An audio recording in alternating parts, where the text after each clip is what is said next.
Buen día, bienvenidos a este capítulo 13 de la iniciativa del Grupo Mentoris Team en el curso de formación de marketing estratégico.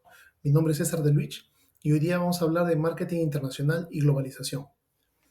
Y cuando hablamos de marketing internacional, ya hemos hablado en la primera temporada todo lo que es el marketing y sus conceptos generales. Vamos a ver cómo se adapta al mundo, al mercado internacional, al, al mercado global que actualmente estamos constantemente expuestos, porque ya cada vez las fronteras entre países van desapareciendo, ¿no? Cada vez la competencia, ya no competimos con las marcas locales, sino también con marcas internacionales. Entonces es importante ver cómo es que participan los pequeños y sobre todo las grandes compañías para entender un poco más los conceptos en este mercado internacional. Entonces el objetivo de hoy es comprender cómo se adaptan los conceptos y herramientas del marketing en un entorno internacional global sin fronteras. El nuevo entorno global del marketing. ¿Qué nos dice? Que la globalización ha transformado la forma en que las empresas compiten y se comunican. Hoy, las marcas operan en un entorno interconectado donde los consumidores comparan, evalúan, compran sin fronteras. Vamos a recordar mucho nuestros conceptos de marketing, así como la sesión de marketing digital, porque cuando hablamos de globalización en estos tiempos, definitivamente estamos hablando de marketing digital. ¿Sí? El marketing internacional implica la adaptación de nuestras estrategias de producto, precio, plaza y promoción, las 4P, el marketing mix, ¿recuerdan? A los contextos actuales, culturales, económicos y legales de cada país, de cada región. Kotler y Keller mencionan que agregan que la clave es equilibrar la estandarización global con la adaptación local. Y lo vamos a ver más adelante. Hay marcas que se adaptan al mercado local, hay algunas que no, que imponen su estrategia global. Es una mezcla de las dos, lo ideal. Ok, cuando hablamos de niveles de internacionalización, podemos hablar para aquellas empresas que tienen una exportación ocasional, es decir, que aquellos productos o servicios que generan eventualmente cruzan la frontera, ¿no? El mercado de paltas, aguacate, dependiendo del país donde estemos, es muy conocido. En algunos de los supermercados que estamos, eventualmente llegan productos de Ecuador, de Perú, de Colombia, y no es, digamos que tan frecuente ni tan constante, es esporádica. Luego existe el nivel de internacionalización que es regular, cuando existe una exportación regular, sea café, cacao de países como Perú, de Colombia, de cualquier país de la región que constantemente está exportando ese tipo de productos, es una exportación regular. Hay países donde tienen filiales comerciales, ¿no? Empresas como Natur o Belcorp que tienen filiales en cada uno de los países en los cuales opera. Cuando hablamos de producción internacional y hablamos de una empresa de mayor escala como un Toyota que puede tener plantas de producción en México o Brasil o en otros países. Y cuando hablamos de empresa global es aquella que tiene un impacto de marca a nivel mundial, ¿no? Apple, Samsung, Coca-Cola. ¿Y qué estrategias globales, mejor dicho, cómo se aplican las estrategias globales o locales? ¿Cuáles son las estrategias globales? Es decir, una estrategia de comunicación, de trabajo, de distribución y de precios puede ser un modelo global o tiene que ser individualizado por la región, adaptado. ¿Cuáles son las ventajas de la estrategia global? Ahorro de costos, porque una sola publicidad y una sola estrategia aplica para todos, ¿no? La imagen global es consistente, hay una fácil o una eficiente manejo operativo, y las desventajas, poca sensibilidad cultural, no estamos considerando las diferencias dentro de los países, las regiones, y también que puede haber un rechazo, así como puede haber una aceptación, puede también haber un rechazo. Sin embargo, en la adaptación local, ¿cuáles son las ventajas? Hay mayor relevancia para el consumidor local, le damos más valor al consumidor local.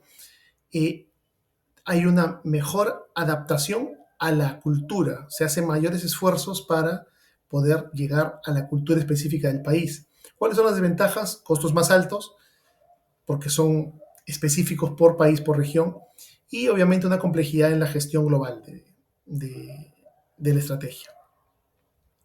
¿Y cómo varían ese marketing mix, esas 4P? ¿Se acuerdan que hablábamos, los pilares del marketing? También a nivel internacional se tienen que hacer ajustes, se tienen que observar, se tiene que analizar para ver cómo va a ir cambiando. Por ejemplo, en el caso de producto, ¿qué hay que considerar? Dependiendo del producto o servicio que tengamos que manejar. Hay que considerar factores como sabor, costumbres, los tamaños, las certificaciones, el tipo de empaque, el idioma. Es muy importante analizarlo y adaptarlo para que sea aceptado por ese consumidor local. Es importante, obviamente, saber en qué ciclo de vida se encuentra en cada tipo de país, en cada país, perdón, porque también hemos visto que el producto va a ir cambiando. Al igual que el precio, dependiendo del tipo de país, hay que estar constantemente viendo y hemos visto en esa sesión cuáles son los factores que debemos considerar en el momento de hablar de precio. Sin embargo, a ello tenemos que sumar los costos logísticos, los impuestos, las tasas de aranceles, el poder adquisitivo que tiene cada persona en cada uno de esos países y la competencia propia de cada uno de ellos. Adicionalmente, a nivel de precio, varían por países, puesto que estos factores que he mencionado pueden impactar en el precio final y la misma empresa puede decidir costos adicionales por transferencia de producto. ¿Cómo varía la plaza, o sea, la distribución del producto? Sabemos que en un mercado como el mercado actual existe mucho impacto digital, entonces la distribución física o digital de nuestros productos va a variar mucho y puede impactar también en la infraestructura y los hábitos de compra del consumidor final. Hay empresas que han decidido aliarse con operadores locales para poder lograr una mejor implementación, ¿no? Amazon, Alibaba, Mercado Libre son plataformas que de alguna forma tienen experiencia y manejan bien el aspecto de la distribución y algunas marcas se alían estratégicamente con estas compañías para posicionar sus marcas, sus productos. Por eso es que vemos a veces alguna marca de parlantes que está muy potenciada, muy influida dentro de una de estas plataformas de venta. ¿Y cómo cambia la promoción? La promoción varía obviamente dependiendo del tipo de idioma en el cual se encuentre el país. Importante entender los valores culturales, sociales que tiene cada país, cada región. No necesariamente el mensaje que queremos transmitir es el mensaje que realmente va a impactar en el consumidor y más aún puede variar de una región a otra. Tiene que ser mucho más fino y en estos casos es donde se usa mucho las redes sociales, los influencers regionales ayudan mucho en el posicionamiento de las marcas de un entorno global a uno más regional. Y eso es importante, ¿por qué? Porque existen factores sociológicos y culturales propios que determinan el, los hábitos, la distancia de poder, el individualismo, la evitación de la incertidumbre, varía dependiendo del país en el cual estamos. Y nosotros como país latinoamericano tenemos ciertas características propias, familiares, personales, culturales, que pueden diferenciarse mucho frente a un consumidor norteamericano o un consumidor europeo. Entonces, traer esa misma publicidad, mismas estrategias a un mercado local regional podría ser delicado porque también podría traernos algún tipo de problemas si es que nuestro consumidor no está sensibilizado como el consumidor europeo o norteamericano. Y cuando hablamos de factores que influyen, también hay factores externos, no solamente socioculturales, sino ya un poco más políticos, legales y económicos. Es decir, ya las normativas regionales gubernamentales influyen e impactan en el tipo de producto o el servicio que producimos, ¿no? Las regulaciones locales, por ejemplo, pueden impactar a nivel etiquetado, las normas que dicen las normas técnicas para etiquetar, para hacer la publicidad, para defender la propiedad intelectual, varía dependiendo del tipo de países. Algunos países son más exigentes que otros y viceversa. Los tratados comerciales, ¿no? Hay, dependiendo de la región donde nos encontremos, un tratado de libre comercio, si estamos hablando de Latinoamérica, el Mercosur o con la Unión Europea, son factores que debemos considerar para poder comercializar. Existen además entornos económicos. inflación, los tipos de cambio, las barreras arancelarias y otros factores que impactan en el precio final y las formas como trabajan los negocios. Eh, Existen autores que mencionan que hay que hacer un análisis PESTEL, ¿no? Cuando hablamos de análisis PESTEL, hablamos de factores políticos, económicos, sociales, tecnológicos, ecológicos y legales, que son, digamos, una forma de memorizar esos factores que debemos considerar como factores externos que impactan en nuestros negocios.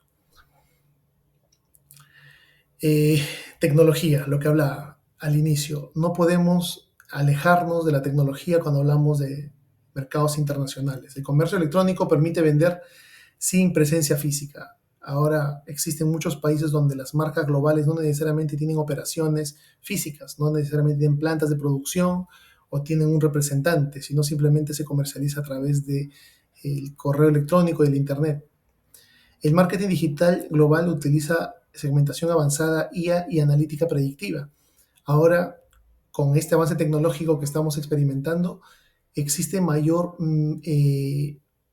trazabilidad de todo lo que hacemos en redes y eso permite a las empresas poder analizar dónde tienen mayor oportunidad de éxito la venta de sus productos o sus servicios. Ya existe más información. Antes era muy difícil poder entender cómo funciona el mercado de algún país en particular, pero ahora no, ahora realmente existe mucha información disponible que podemos acceder fácilmente. Las redes sociales como el TikTok, Instagram, YouTube y otras que vendrán más adelante son herramientas de expansión cultural y comercial. Ya una empresa que no tenga estas plataformas o no esté presente a ellas, es muy difícil que pueda tener éxito en el futuro. ¿Y cuáles son los desafíos principales que nos genera este marketing internacional? Número uno, riesgos cambiarios y logísticos. Eh, Muchas empresas, y he sabido de ellas, que han importado un producto en dólares y en ese país hubo un cambio político, económico que afectó el tipo de cambio y lo que les costó 10 ahora les cuesta 20 y vender ese producto va a ser mucho más complejo o viceversa. Entonces, es muy importante considerar los tipos cambiarios. Las diferencias regulatorias, las normas, las políticas pueden cambiar de país a país y están constantemente en revisiones y se alinean mucho a indicaciones o de Europa o de Estados Unidos, algunas asiáticas también. Entonces, esas diferencias regulatorias técnicas pueden ir cambiando. Los choques culturales, que como les decía, podía impactar positiva o negativamente dependiendo de cómo pueda percibir un usuario de Latinoamérica un producto chino, un producto indio, un producto norteamericano, un producto japonés, un producto europeo. Entonces, esos choques culturales pueden existir y es importante estar atentos a ellos y establecer estrategias propias para manejarlos. Competencia local fuerte, porque si bien es cierto, podemos tener una marca global o queremos entrar a otro país con una marca extranjera, saber que en ese país también existen competidores locales que tienen un mejor conocimiento, más presencia en esa región. Entonces es una competencia fuerte. Y obviamente el reto de mantener la sostenibilidad y la ética global es muy complejo. En un entorno tan grande es importante tener gente y tener mucha atención en los retos que involucra la imagen y la ética y la sostenibilidad dentro de las estrategias de negocio. Entonces, como vemos, el marketing internacional adapta algunas estrategias generales de marketing y se apoya mucho en el marketing digital. Existen muchas herramientas actuales que nos permiten entender cómo, valga la redundancia, entender a los consumidores regionales, locales. Existe tecnología para entender cómo cambian las regulaciones, las políticas y entender claro de que pisar otro país no es tan sencillo. Hay que tener mucha visión, mucho análisis, pero estoy seguro que con la información que tenemos disponible y con sus conocimientos vamos a poder tener mucho éxito. Les agradezco mucho. Acá les dejo nuevamente referencias claves de este capítulo y me despido hasta un nuevo episodio dentro de este curso de marketing estratégico. Muchas gracias. Buen día.